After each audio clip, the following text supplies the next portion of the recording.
Welcome into another video. This is the official launch of Dynasty content for me, Lucas Hoig, and Cash Sharma, Ryan Sharma.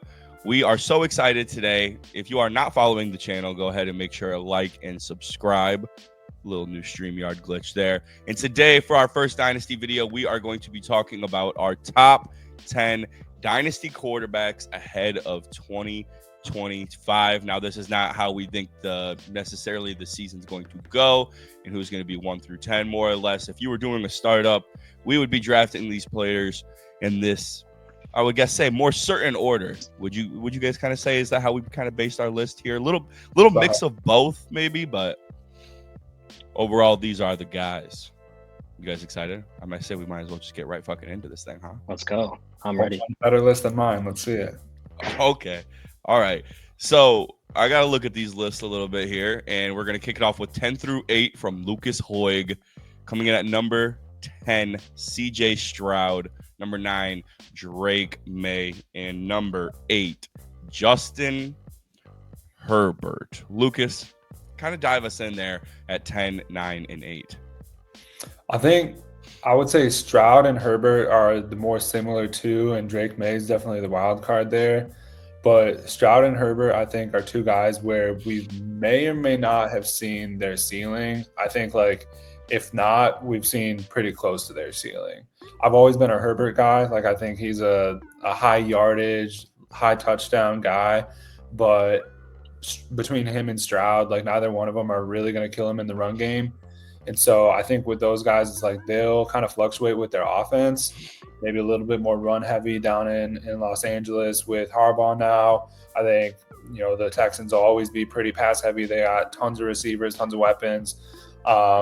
But I think both of those guys are just high volume passers. You're going to get around 4,000 yards, but you're not going to be pushing 5,000. You're not going to be pushing 1,000 yards on the ground or any high rushing touchdown numbers. So just solid, younger guys. I guess Herbert's kind of a vet at this point, but just both solid guys. And then Drake May there, maybe it has to do with how I value Herbert. And I just, I've always thought he's real solid. And even in his not so great years, he's still going to put up good numbers. But Drake May just kind of feels like the wild card where it's if he's solid, he'll probably be a top 10 fantasy quarterback. And obviously going into year 2, he's got the youth to support that.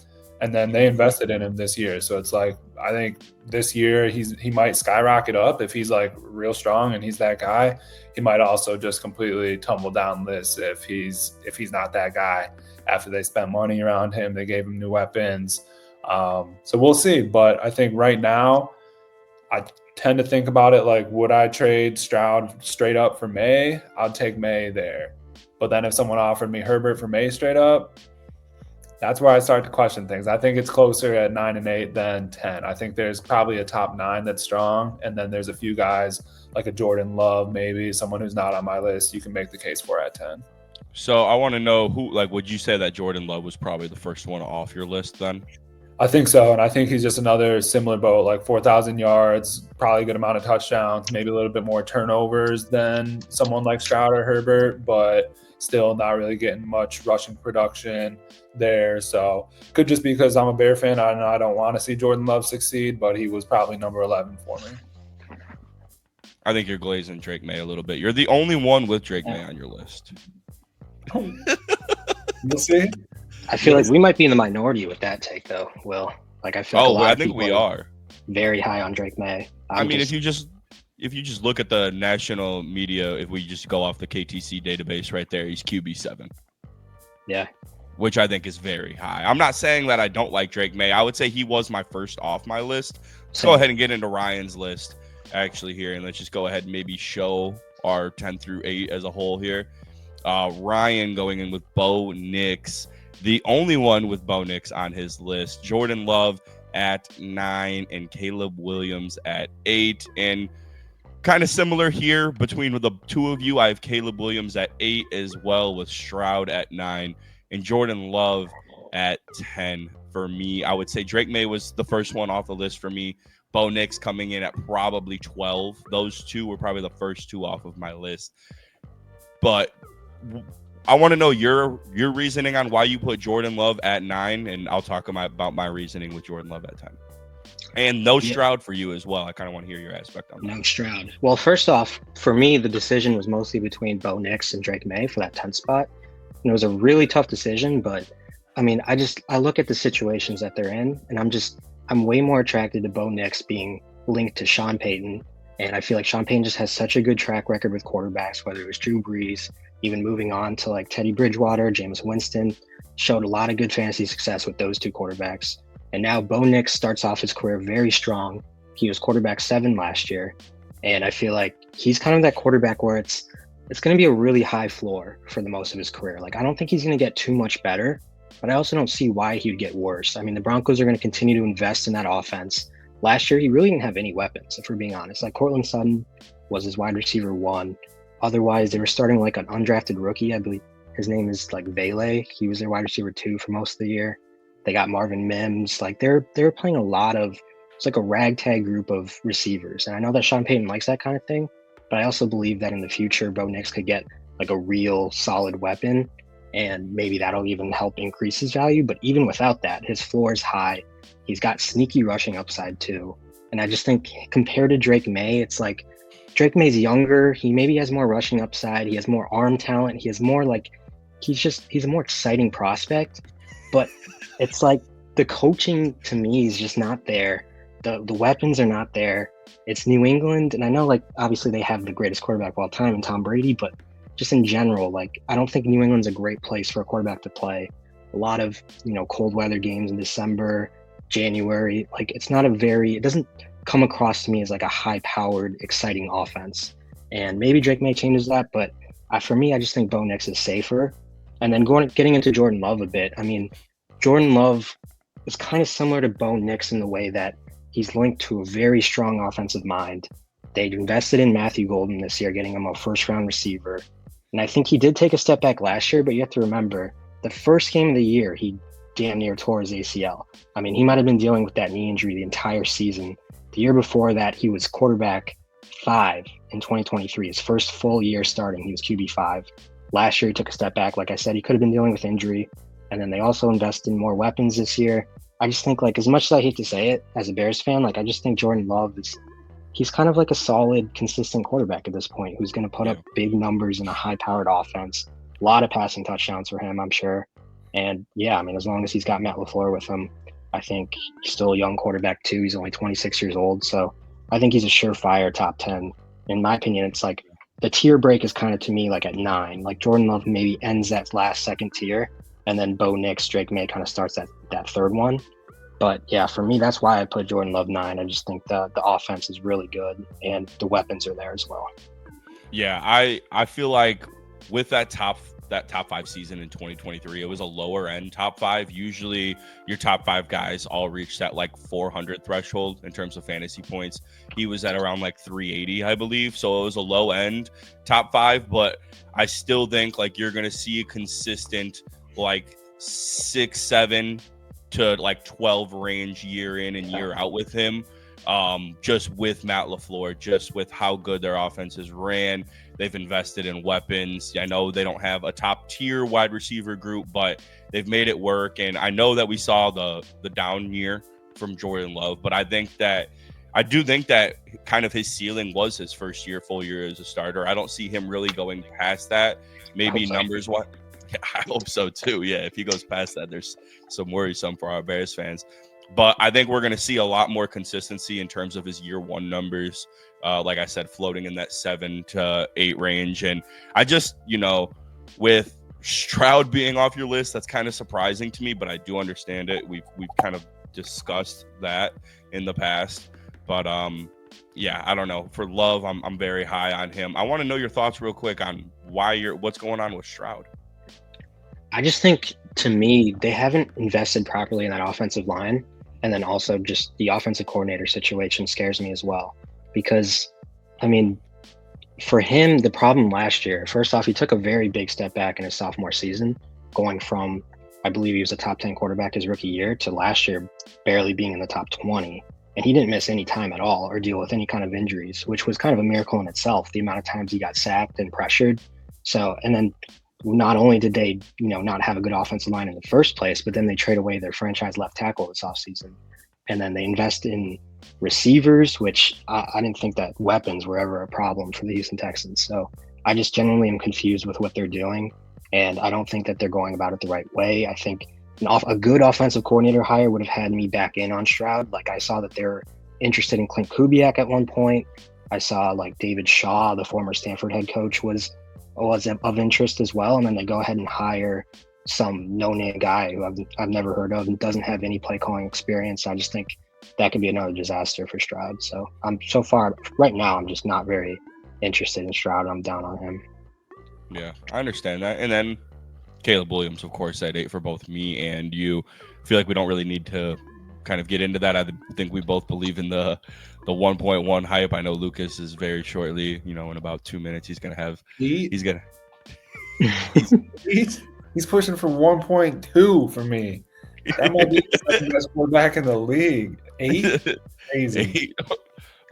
Okay, all right, let's relax. But I just think the investment of Ben Johnson, investing heavily into the interior offensive line, which is a major struggle, drafting a left tackle, technically a swing tackle, could go either way, drafting Luther Burden, investing into the weapons, into the offense wholeheartedly, bringing in a strong, I think defense does play a lot into it as well, not necessarily fantasy wise, but just overall success for the quarterback.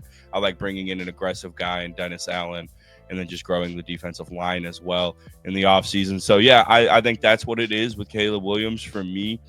The 7 guys, trust me, I wanted to put them higher, and I know we're about to get into it with Lucas here, and we'll just go ahead and do it now. 7 through 5. Lucas's 7 through 5. He had Caleb Williams, Patrick Mahomes, Jalen Hurts. Ryan had Justin Herbert, Jaden Daniels at 6, and Jalen Hurts. And I had Justin Herbert, Jalen Hurts, Jaden Daniels. So there's a few things I'm noticing here from Lucas's list right now. It's Caleb perfect. Williams, it's perfect. Caleb Williams, the highest out of the 3 of us. So you're the biggest believer, you would say, in terms of fantasy and Caleb Williams' success. Let me hear a little bit about that. He's got everything. I think he's got the weapons, Luther Burden and Colston Loveland, plus the offensive line. Like, we've said this time and time again, especially me and Will going back a few years now talking ball, but we've never had the full supporting cast that we have with the talent that we have at the quarterback position. Like, he was far and away an easy first overall pick, best quarterback prospect we've seen since maybe Andrew Luck. Yeah. We now have the best offensive mind to step into the head coaching position. So really, I think the best you could ask for, that's not some groundbreaking trade for a Kyle Shanahan or a Sean McVay. This is the best offensive coordinator over the past 3 years in the NFL that's now stepping in, has had success with a guy we've been critical of in Jared Goff, turning him from almost a journeyman, someone who was just the piece to fill the spot in the Matt Stafford trade, to now a lot of people have him in that top 12, 13 fantasy and not only fantasy, but just regular NFL quarterback range. So I don't know. I just think with Ben Johnson, with Caleb Williams being that, super talented, but didn't reach nearly what we think he can be last year, I just think the sky's the limit. And if you don't think that he's going to be a top 5 quarterback in fantasy this time next year, or at least having that conversation, then what are you here for? What are you a Bear fan for if you don't think he's got everything? He's got it all. He looked good last year. He looked a little bad sometimes too, but he looked so good. Well, the problem with Caleb Williams for me is it's still just a projection. Like, I agree with you. Like, next year we're going to be like looking at it like, how could you not have this guy in the top 5 if everything goes right? But we just haven't seen it yet. And so when I'm thinking like between him and Justin Herbert's a good one to compare him to, it's like Justin Herbert's established. We know what his floor is. We know what he's going to give you year in, year out. Like, the doomer in me still thinks like there's a chance Caleb Williams could be bad. And I know that doesn't there's no sense to that, but it's just, we've seen it as Bears fans before, just, having an exciting prospect that we all love and it just not working out. If you're holding Justin Herbert and you know what you're going to get, and someone offers you Caleb Williams for Justin Herbert, knowing that there's, I don't know, I think a pretty good chance that he's going to become a better fantasy quarterback than Justin Herbert in a year or two. You're telling me you wouldn't trade Justin Herbert for Caleb Williams straight up if you're getting Caleb Williams?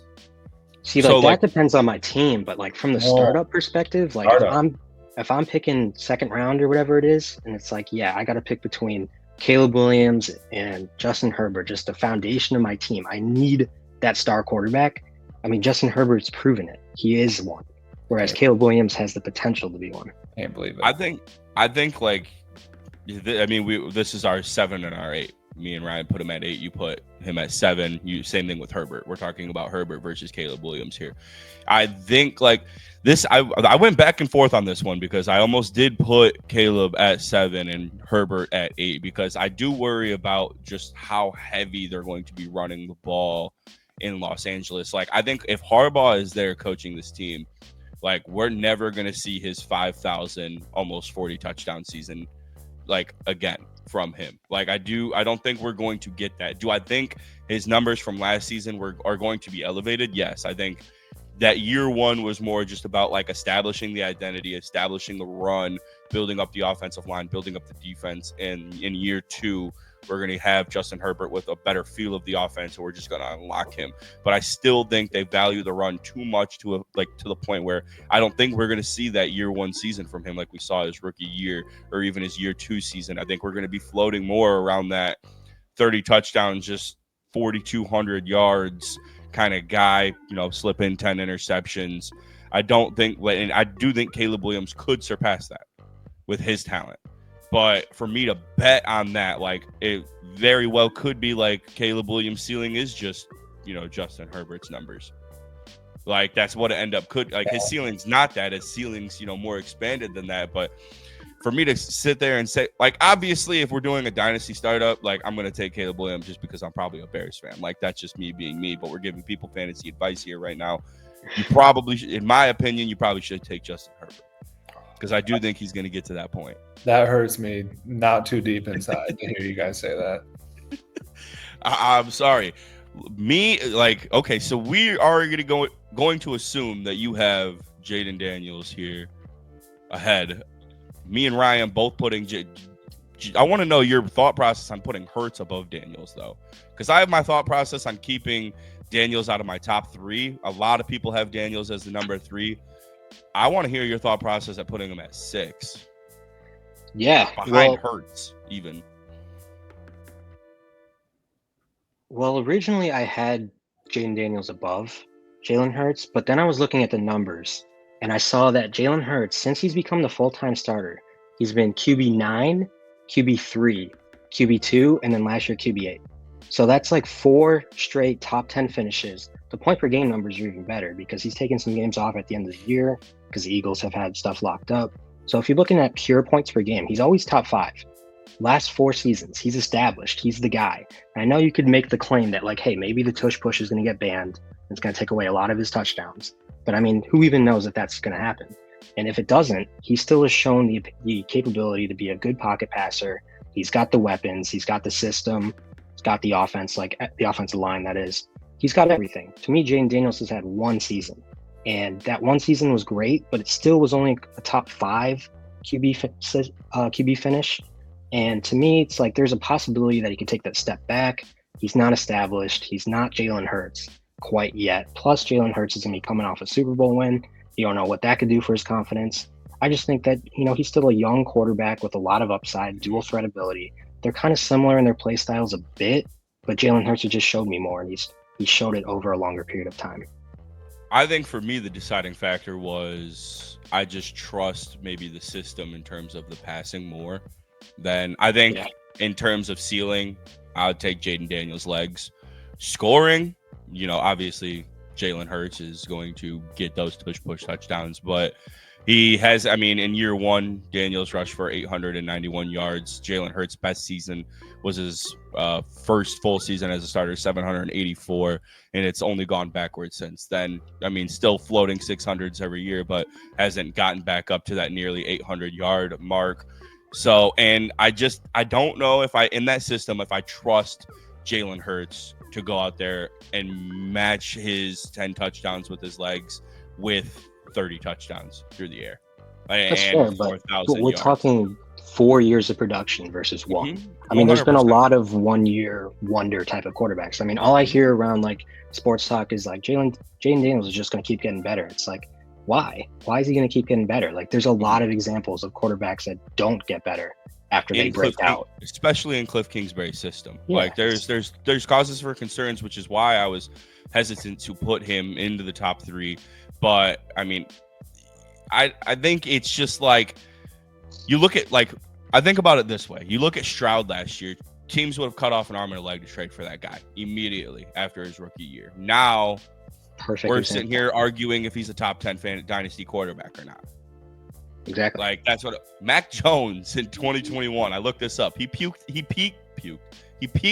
At QB8. After his rookie season, people would have shipped off a lot for Mac Jones. Justin Fields in 2022, QB6. Second year in the league. I know that wasn't his rookie year, but still, it was like a lot of excitement around that. Mm-hmm. So that's where my hesitation comes in. I want to see more of it. I mean, I'm a hater, but like, still, in terms of fantasy, I want to see more of Jaden Daniels. I worry about Cliff Kingsbury. The fall off has always been, kind of a thing that we've talked about, with especially what we've seen with Kyler Murray and how he gradually declined and Kingsbury got fired. But I think, in terms of ceiling and where his arm could take him, I mean, I feel like even if he just matches what he did in his rookie season, we're talking about still a very phenomenal dynasty quarterback for years to come. And I definitely could see regression. I wouldn't be surprised with regression, maybe in the arm aspect. But I feel like this is like the start of a tier that separates my 1, 2, 3, and 4. Like, I think my 1, 2, 3, and 4 are in a different tier, and I want to talk to Lucas about that real quick. You have Patrick Mahomes as your number 6 overall quarterback. Yeah, I think for me it's a top 6, and I think Caleb is like right. It's a completely different story with Caleb at my number 7, where it's like, yeah, it's all based on projection with all the guys in the top 6. And I think Jaden's going to be the guy who stands out there. It's like, you've seen elite production for at least 1 year in the case of Jaden Daniels, but at least 2 to 3 years for everyone else there. And Jalen Hurts is like on the lower end of that. But everyone else there, it's like, that their teams are good, their offense is good, they're an outstanding football quarterback, and the points come with it when you look at their dynasty numbers. Mm-hmm. So I just think like Mahomes for me, and I'm a multi-league Patrick Mahomes owner, but I think we're never going to see a 5,000-yard season again from him. Ooh. And that might be bold to say. Disagree with that. Wow. But if you look at his like average depth of target, gone down every year. If you look at some other numbers that aren't coming to my mind right now, they're probably not that big, explosive, 5,000, 40-yard touchdown type number that, we saw 2-3 years of with Mahomes. Mm-hmm. I know this past year wasn't great just overall from a fantasy scoring perspective, but I don't think he cares about MVPs at this point. I think he cares about winning games. And this was his worst statistical points per game season, I think, of his career. And they were 15-1 until week 17 when everyone sat. They were a fantastic team built around their defense, and they were in it for Super Bowls. You're not going to have Kelsey. You obviously haven't had Tyreek for a while now. Rashee Rice is in jail. Like, you just don't have all the – you sad about that? Yeah, you don't have all the factors that are building him up as this, superstar quarterback. And I still love the guy. I think, he's the greatest quarterback of my lifetime. I think he's pushing Tom Brady for the greatest of all time already. But from a fantasy perspective, I think what you're counting on is that you hopefully have as much as, 7, 8 more years of really strong winning quarterback play. But I don't know that you'll ever see the peaks of even like a Joe Burrow type guy who I have ahead of him. One, I want to hold the rebuttal on that. Two, greatest quarterback of Lucas's lifetime, even though he was alive for the entirety of Tom Brady's career. Because I want to dive into the Patrick Mahomes discourse. Let's go ahead and get the 4 through 2 up on the board. Lucas's 4 through 2. He has Joe Burrow, Jaden Daniels at number 3, Lamar Jackson at number 2. Ryan has Patrick Mahomes at number 4, Joe Burrow at number 3, Lamar Jackson at number 2, and I have Joe Burrow at number 4, Patrick Mahomes at number 3, and Lamar Jackson at number 2. So I want to talk about Patrick Mahomes here for a little bit. I think that you nailed it on the head.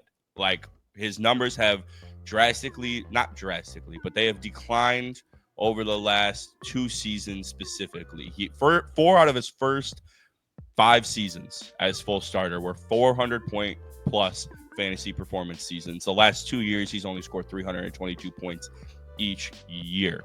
So I feel like this is the recency bias. This is the cause for concern. In my opinion, why I had him at number 3 was because I think we are about to unlock that old Patrick Mahomes of late. I feel like with how their roster is set up, the decline is coming in terms of their roster. They're going to rely on him again to be the Patrick Mahomes of old. He's been able to sit back, relax, let their defense go to work, dump it off to their, very good weapons as of late. But I feel like Kelsey's going to be on his way out. The defensive players that are superstars over there are going to be on their way out. He's going to have to eventually start getting back into old form and putting the team on his back, throwing for 4,500 yards a season, throwing for 40 touchdowns a season. I feel like we're not far away from that. So I looked a little bit deeper into this. Rodgers, when healthy, he had like 3 seasons from once he turned 30 to when he was 39, because I put a limit on this, and I did the same thing with Brady to 39. I didn't even count Brady's 39 past seasons. They both scored Rodgers had 4 seasons where he scored 400 plus points after he turned 30 years old. Brady from 30 to 39 had 5. I think we're going to get that Patrick Mahomes now that we are entering into his 30s. I still think we have 9 years left, maybe 10 years left of Patrick Mahomes. And I think it's a little premature to say that he is not going to bang out at least 5 400-point seasons. That's why I have him so high. Let me just oversimplify this real quick. You're saying Patrick Mahomes is going to get better because his weapons are getting worse. Who else are we saying? His team is getting worse. What are his weapons getting better? The team is identity. He's been able to Travis Kelce. He's been able to sit back and relax and let the overall roster go to out work. Of the top 10, relaxing. Oh my God. You're telling me you don't think that there's going to be a point now, in his career? I think about the Marino years, in the back end of his career when he was just putting up dumb fucking numbers because his roster was so bad and they kept going to the divisional round every year and losing. I think we're going to still see Andy Reid could be very close to the brink of retirement. I think that we're going to enter where Mahomes, he's so special and his talent is going to have to come full on and play at the highest of its abilities. And I think that's where we're going to start to see these insane, MVP seasons. You only get smarter. They say once you enter your 30s, you only get smarter as a quarterback. You lost a little bit of athleticism, but you still have played the game enough now where you're reading defenses better. You're reading defense better than you ever been. Your pre-snap, all of that is the best it's ever been. I think we're going to get back to the Mahomes of late. I don't think he's going to have to sit back and relax anymore coming up soon. I think he's going to really have to start throwing the ball at a high volume to start winning ball games in the near future, is what I'm saying. Will, you literally took the words right out of my mouth. I never knew how much you knew ball until just now. That's tremendous take. I was thinking the same exact thing with the team identity is going to switch. They're going to lose defensive players. You have to think Mahomes is going to be here for the next 9-10 years. Guys like Chris Jones are going to retire in that time span. They're going to lose defensive pieces. Andy Reid's going to be gone. They're going to become a whole different team. They're not going to be able to just play defense first, run first, win a bunch of regular season games, get to the Super Bowl. Like, no, Patrick Mahomes is going to have to take over and carry the team. And yeah, when Lucas said like he's the greatest quarterback of his lifetime, I was thinking about other quarterbacks I'd put in that conversation. Tom Brady, Peyton Manning, like those two guys hit late career surges. Now, granted, they both had to change teams. Obviously, Peyton Manning went to Denver, Tom Brady went to Tampa. Maybe Patrick Mahomes leaves and goes somewhere, but like even if he doesn't, I just think there's a late career surge that naturally happens with a lot of these all-time great quarterbacks. And don't sleep on Xavier Worthy either. I think he's the next Tyreek Hill. That's I think he's going to unlock something in that offense that brings them back to when they had Tyreek Hill. He's going to take the top off the defense. He's going to be a really, really important weapon for the Chiefs going forward, especially with Kelsey retired. Okay. You guys are right. I don't know if I buy into the Worthy, stock on that one, but I think nobody wants. He'll be in the top 10 matter. wide receivers of 2025. It don't matter. I'm talking fucking Aaron Rodgers in 2020 was popping tops off defenses with fucking Marquez Valdez-Scantling. Like, it don't matter to me. Like, he's gonna be putting. I know we had Devontae Adams as well. Okay, I know we had, but like, we got to talk. Like, it's exactly what we're talking about. The identity of the Green Bay Packers changed wholeheartedly. And he won back-to-back MVPs, putting up 39 touchdowns, 4,000 plus yards, doing it the exact same thing the very next year at age like 35, 36. Like, I think we have in the next 9 years 5 Patrick Mahomes 400-point seasons ahead of us. I truly believe that. That's why he's my number 3, and I think that's why I didn't have him above Burrow. I went back and forth because I know Burrow is in such a high volume offense, but it came down to just kind of talent for me. In terms of like, because I kind of feel like over the next 9 years they could be doing very similar things, and like terms of like how their team, like we've kind of seen it with Burrow. He's had no choice but to throw the fucking ball 700 times and put up these huge numbers and statistics. Like, I think we're going to start entering into that era of Patrick Mahomes. Give me the more talented quarterback in Patrick Mahomes over Joe Burrow. You know what they say about Joe Burrow getting into his 30s? They only get smarter. Hey, and the injuries. That was another thing for me. He's missed 2, in very important seasons now. Well, I mean, I guess it was just his rookie year, but that, the wrist injury as well. Patrick Mahomes has been extremely durable his entire career. So I guess that was like another deciding factor on why I put. Let's get into Lucas's list here. Jaden Daniels at 3. I know we kind of already talked about it, but you're very high on the ceiling. You're very high on the ceiling of his future. What I think too, and I think maybe this is one of those examples of, do I think that he's the 3rd best quarterback in Dynasty? Maybe not. But do I think he's worth the 3rd most in Dynasty? Yes, I do. I think you could trade Jaden Daniels right now for anyone I have on the list behind him. Plus. Like, I think you can get Joe Burrow for him straight up. I think, maybe there will be some Burrow fans that wouldn't do that, or some Jaden Daniels fans would want to keep that side. Or, I think you can get Joe Burrow for him, though. And so I think, again, maybe he's not. I think my concerns with Jaden Daniels are, one, just consistency. We've only seen it once, like, the obvious ones there. But then the upside, there's just so much value there right now. So I think you could trade him for anyone on the list behind him. I don't think you can trade him for Lamar Jackson straight up. I don't think you can trade him for the mysterious number 1 that we all have. So if you're picking at pick 3 in a startup, though, are you picking Jaden Daniels because of the trade value he has, or are you picking him at 3 regardless, just because you think he's the 3rd best? Yeah, I'm taking Jaden Daniels, and then I'm hitting up one of these scrubs and getting another piece for it. I'm getting Caleb Williams and 2 firsts for that. Okay, so you just drafted Joe Burrow in our startup dynasty, correct?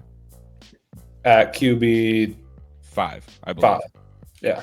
Or at pick 5, or was it QB 5? No, it was QB 5 because Justin Jefferson went, or Jamar Chase went 1. I went Allen at 2, and then Lamar went. Braden took Daniels at 2, didn't he? Yep. And then Lamar. Jordan took Lamar. Anthony took Jalen Hurts. Yes. So Hurts went QB4 and you took Burrow at 5. Brady, let's say, sends you a trade offer right now for Jaden Daniels. You have Joe Burrow, and he says Joe Burrow and let's say just even a measly second-round pick. Are you accepting that right now? My team is so good in that league. This is not, we're talking levels to this right now. He's asking for RJ Harvey, first of all, I'll tell you that much right now. And that's not happening. No, I don't like going into the season where I think I'm ready to compete. Give me Joe Burrow. My team's built around having like solid, dependable quarterbacks, deep quarterbacks. And so, and in a startup, again, if it had gone, if I had pick 5 or whatever, Daniels and Burrow were still there. Jalen Hurts went ahead of both of them. I'm taking Jaden Daniels. I'm kind of curious though, like, what do you think the upside is? Is the upside just his age, or do you actually think he can get better? Like, how do you think he's getting better? I think you can count on Joe Burrow for a 4,000 yard, 30 touchdown season. Like that's, a good season out of him. You can count on that same thing, or not count on, but you can, hope for one of those same seasons passing from Jaden Daniels plus 800 more yards rushing than Joe Burrow. I think that's what you're looking for. I don't see him as that kind of passer, in my opinion. I think he showed enough in year 1 to believe that he could be that. I do. As much as it pains me to say it, I do believe that he showed enough in year 1 to get to that point. His deep ball accuracy was on point. He showed well, maneuvering in the pocket, staying in the pocket even at times, and delivering a ball across the middle. I don't know if he can, if I have full confidence to say that he's going to reach that level, but I think he showed enough traits in year 1 to believe that he could reach that level. Am I going to sit here and flat out say that he's going to? No, I don't think so. If I was a betting man, I'd say that I think what he did in his rookie year, maybe a slight bit better in terms of the numbers passing, maybe reaching that 30 touchdown mark, probably a little closer to I think he had, how many passing yards did he have in year 1? 3,568. Okay, so I think probably floating around the same just because of his legs. I think in terms of passing yards, that's probably where I see him consistently throughout the course of his career. But I think he can maybe reach that 30 touchdown part. I mean, he hit 25 in year 1, but I think if I was a betting man, we're going to see a whole lot of what he did in year 1, comparable to taking that next step into being an elite passer, getting I don't know if he's going to reach Lamar levels, is what I'm saying. We'd put it on a grand scheme. We project him to become the next Lamar Jackson. Essentially, Lamar just threw for 40 touchdowns, did he not? Do we see him becoming that player? I don't see him becoming that player. No. I also think there's a lot of injury risk with Jaden Daniels that we're not speaking about either. Just in the way that he plays and just the way he's built. I think there's going to be a lot of durability concerns throughout his career if he doesn't put on a lot of weight. What we've seen literally with Lamar. Yeah. Yeah, I mean, over the course of his career. And where do we have with Lamar? Number 2, but so you think he's going to be Lamar then? Absolute upside. That's you looking for that same upside. He had 900 yards rushing last year and 3,600 yards passing. That's an insane rookie year. You have him one spot below Lamar, one spot below his absolute ceiling after 1 year. That's crazy. I don't know, man. I bet you can't trade for him right now. Don't want to. Yeah, fuck that, Bob. All right, the number 1 dynasty quarterback ranked by all 3 of us is Josh Allen. I feel like the debate was, strictly between him and Lamar. We all went Josh 1, Lamar 2. What would you guys say was the reasoning behind that? Lucas, we'll start with you. Stability, yeah, durability. I feel like you just know what you're going to get. Mm-hmm. I agree. I mean, yeah, durability, and I trust his arm more. I trust his arm more at the end of the day. I think if he can, looking at his 22 and 21 seasons, he threw for 37 touchdowns, nearly 4,000 yards, and, he's adding on average 12 touchdowns rushing, a game. I think he's just going to be more consistent as a passer. I don't know if I'd say I trust his arm more. For fantasy purposes, sure, but I do think Lamar's a way better decision maker with the football in general. I could see Josh Allen getting back up to 10, 15 interceptions Lamar is Yeah, consistently going to be very low interception percentage. I would agree with you on that, but from what we saw with Josh Allen this year, like I think we could start to maybe see a blend. Like he had a really good turnover rate this year, like his best of his career. His passing numbers definitely were less than years past. They lose Stephon Diggs. They focus more on just more of a spread out offense. Everybody's kind of feasting, relying more on his legs, I would say, this past season than in years past. But I think that if he could learn anything or take anything away from this season and keep that decision making low, because even throughout the postseason, like his decision making was phenomenal, and we saw Lamar kind of cost them that AFC Championship game with a couple of costly turnovers that we didn't see from Josh Allen. Do I think that Josh Allen maybe has a little bit more Brett Favre in him than you could give Lamar? For sure. He likes to let his nuts hang every once in a while. I'll give him that. But I think that if we can start to see him blend the version of 21 and 22 with the version that we just saw in 24 together and maybe improve the decision-making, but up those passing numbers a little bit, not reaching the peak of those 21-22 seasons and not reaching the floor of this kind of past season that he had, and mix in the legs and his durability, I think that we could see one of the greatest fantasy quarterbacks of our time. We might already be seeing it. Yeah, I mean, I got the numbers right here. Last 5 years, QB1, QB1, QB2, QB1, QB2. That's insane. It's incredible. That's fucking any nuts. position where you're seeing that for a 5-year stretch. That's crazy. Yeah, seriously, that's nuts. Good for him and good for us. Well, that was our top 10 Dynasty QBs heading into the 2025 season. Fantasy football content is just getting started. We are 2 days away from our first Keep, Trade, Cut video. We're going to be doing quarterbacks, sticking with the position groups week by week. Next week, we'll have our top 10 running backs. We're going to be doing Keep, Trade, Cut for them as well, and so on and so forth with wide receivers and tight ends. This is not going to be the last time you are seeing us, and get used to seeing these three faces together. Thank you guys so much for tuning into another video. Thank you to Lucas and Ryan for hopping on as always. And I'll talk to you guys soon. Peace.